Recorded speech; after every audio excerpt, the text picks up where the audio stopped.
Let's move on to the defense now. Move on to my defensive ends here. Got to start with Jason Pierre-Paul at USF. The guy's he's an athletic freak. He's moldable.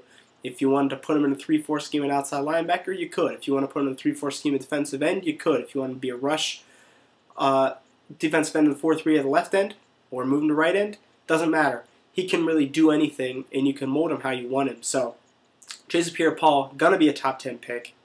Be prepared for that. Right now I have him going 8th to Oakland.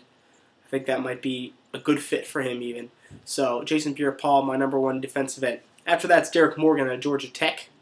And Derrick Morgan, guy who's solid, good against the run. He's a pretty good pass rusher as well. He's never going to be a star in the NFL, but I think he's going to be a starter for 10 to 12 years, and teams want to find that. You don't want to whiff on your first-round pick.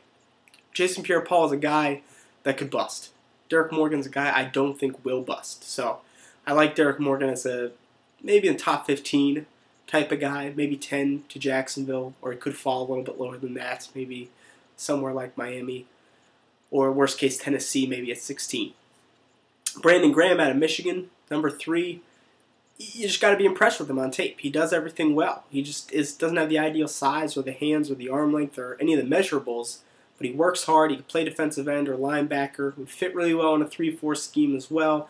I like Brandon Graham. I think he's going to be a successful player in the NFL, but teams just worried about that upside. He's not going to be a Hall of Famer. And sometimes that's what teams are trying to hit that home run, because when you do, you'll look good. And sometimes getting these solid players like Brandon Graham, though, is what wins you championships. Number 4 is Carlos Dunlap out of Florida. A guy who has motor questions, but his athleticism is unquestioned. He could really fit a lot of different places. I see him in the mid to late first round. A guy similar to him is Everson Griffen, who's next on my list from USC. Everson Griffen, similar motor concerns, but both him and Dunlap had great combines. I have them as similar grades as mid to late first round picks. I think they're high upside, high reward, and there's also a low downside that comes with both of them. They have to be coached up. So I like both those guys as possible DNs. Next is Ricky Sapp out of Clemson.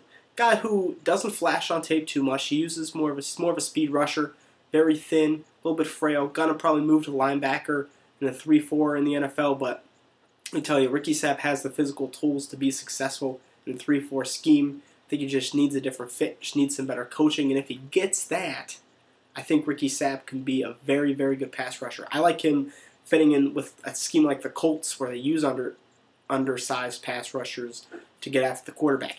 Next, number 7 is Jerry Hughes out of TCU. Very productive player. I'm a fan of Jerry Hughes. I think he'll be an early second-round pick. Might sneak into the first round. We'll see. He had a very good combine, very good pro day, ran well. He gets lost in space sometimes, so there's a concern if he moves to linebacker what that will be, and there's a concern about shedding blocks. So he doesn't have a great fit. That's what scares me about Jerry Hughes, is if you put him at the end, he could get eaten up. If you put him at linebacker, he may really struggle in space. So if he finds the right system, I think Jerry Hughes could be successful, though. Number 8 is Koa Misi out of Utah. Guy's probably going to move to 3-4 outside linebacker. Underrated. Probably going to go in the second round. Be prepared for Koa Misi. Number 9 is Wootton out of Northwestern. Guy I still really like. I had him at number 1 in my defensive end rankings a couple months ago. Injuries hurt him, and he wasn't able to showcase himself this year for Northwestern, but he's a big guy that can rush the passer and is very good at stopping the run. He can do everything well. I think if he gets healthy, he can be a very scary player and very underrated as a late second, early third round pick.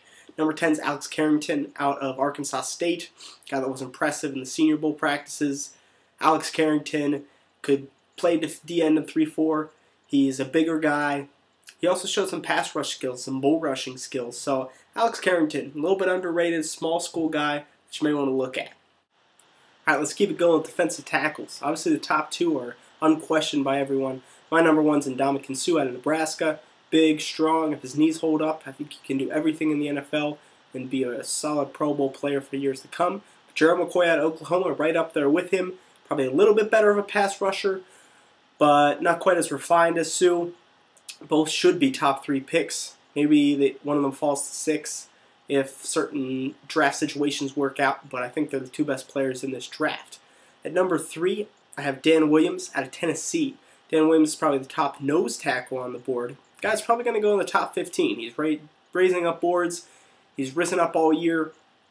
And really, he's a solid player. Not going to be spectacular, but he can eat up space, stop the run. And he's a little bit athletic. So I think a team like the Dolphins, maybe Broncos, be a good fit early in the first round. Number 4 is Gerald Odrick out of Penn State.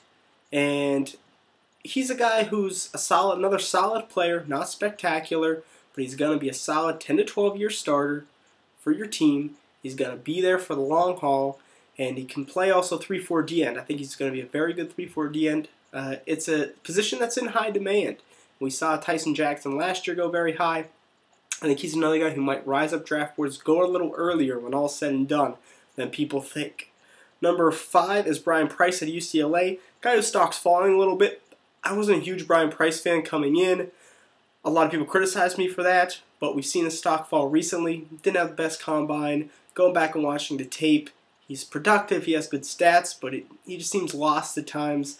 I don't think he's the impact defensive tackle a lot of people think he is. He could fall to the second round. Don't be surprised if that happens. Number 6 is Terrence Cody out of Alabama. Cody, obviously, big guy. He weighed in at the Senior Bowl at 370 pounds, but he's gotten down to 349 pounds by his pro day. So I think a lot of teams are looking at that, seeing that he's a guy who maybe his weight won't fluctuate like some think. He reminds me a lot of Casey Hampton when he came out of Texas, who's now the nose tackle for the Pittsburgh Steelers. I think Cody will be a steal in the second round. Might be a late first round pick to a 3-4 team that wants a nose tackle. Number 7 is Lamarr Houston out of Texas, a guy I'm a huge fan of. He's just very strong, very quick, very fast. Played running back in high school. He's played some D end. He's another guy who can move to 3-4 defensive end. I think he's going to be a steal in the middle late second round. Number 8 is Tyson Alualu out of Cal. He's a defensive tackle who's probably going to make that move to 3-4 D end. Another guy teams are looking at in the second round. Those 3-4 teams that need defensive linemen, they're going to go a little earlier than you think. So I really like him. Number 9 is another nose tackle prospect, Cam Thomas out of North Carolina. Cam Thomas might be a late second round pick, probably going to fall into the third round. Maybe falls into the fourth, depending on how teams have these nose tackles rated or how early they go. It's really going to depend on the run of the position. But I like him as kind of a Ronald Fields type of player, can come in, rotate in to start, and maybe down the line will be a starter in the NFL. Number 10 is Al Woods out of LSU. Another high upside, boom or bust type of pick. I like Al Woods. He showed up at the combine really well. I think he's an underrated player that people are kind of overlooking a little bit, and I think he can be successful in the NFL.